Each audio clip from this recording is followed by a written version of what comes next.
Majianto, seorang guru honorer di SMA PGRI Seruyan Raya, Desa Bangkal, Kalimantan Tengah.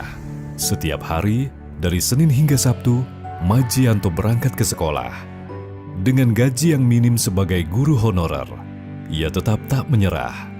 Bagi Majianto, pendidikan bukan hanya soal materi, tapi tanggung jawab moral. Pendidikan itu sangat penting, terutama di desa seperti ini. Saya ingin anak-anak punya kesempatan yang sama untuk belajar, meskipun dengan sarana dan prasarana yang sangat terbatas, tetapi tidak menghalangi atau menutupi semangat anak-anak untuk bisa belajar sama halnya dengan sekolah yang di atas sana.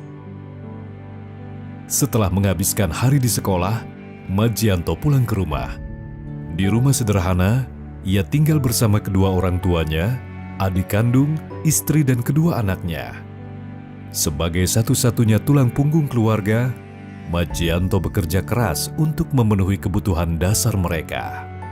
Meski penghasilannya terbatas, Majianto tetap berusaha memberikan yang terbaik untuk keluarganya. Kehidupan Majianto tidak hanya berhenti sebagai guru.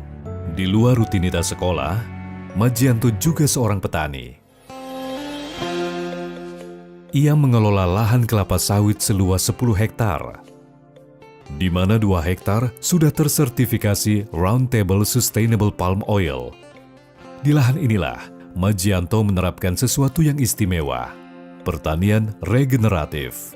Dalam bertani sistem regeneratif ini sangat ramah lingkungan dan juga bisa untuk biaya-biaya yang lain kita bisa kurangkan, seperti pembelian pupuk kimia, pestisida dan yang lain itu bisa kita kurangkan dengan kita membuat pupuk organik sendiri.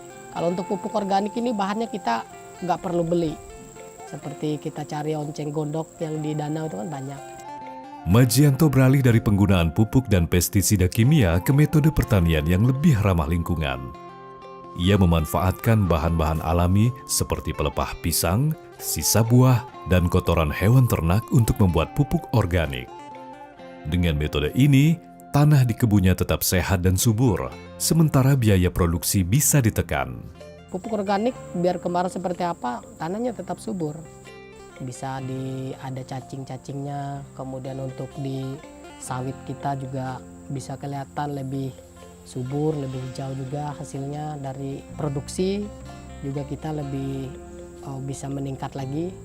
Kalau yang nggak menggunakan pupuk organik atau apa tuh, mereka tanahnya lebih gersang. Kemudian kayu-kayu rumputnya ini nggak terlalu mau tumbuh, layu itu, karena kekurangan air.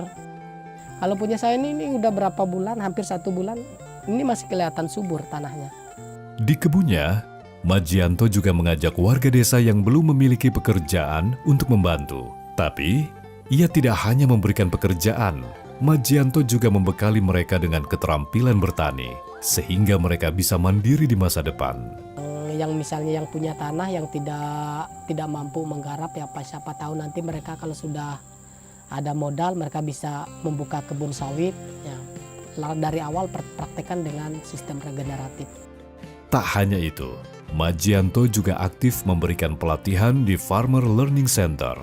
Ia berbagi pengalamannya dengan para penyuluh lokal, berharap agar metode pertanian regeneratif bisa diterapkan di seluruh desa. Baginya, ini adalah investasi untuk masa depan yang lebih hijau dan berkelanjutan. Ya, harapan saya mereka bisa mengikuti untuk mempraktikkan pertanian regeneratif ini, karena ini sangat baik untuk lingkungan sekitar kita. Majianto, sosok yang sederhana namun penuh dedikasi, membuktikan bahwa dengan ketekunan dan visi yang jelas, seseorang dapat berkontribusi besar pada pendidikan, lingkungan, dan masyarakat. Ia bukan hanya seorang guru, tetapi juga pemimpin komunitas yang menginspirasi.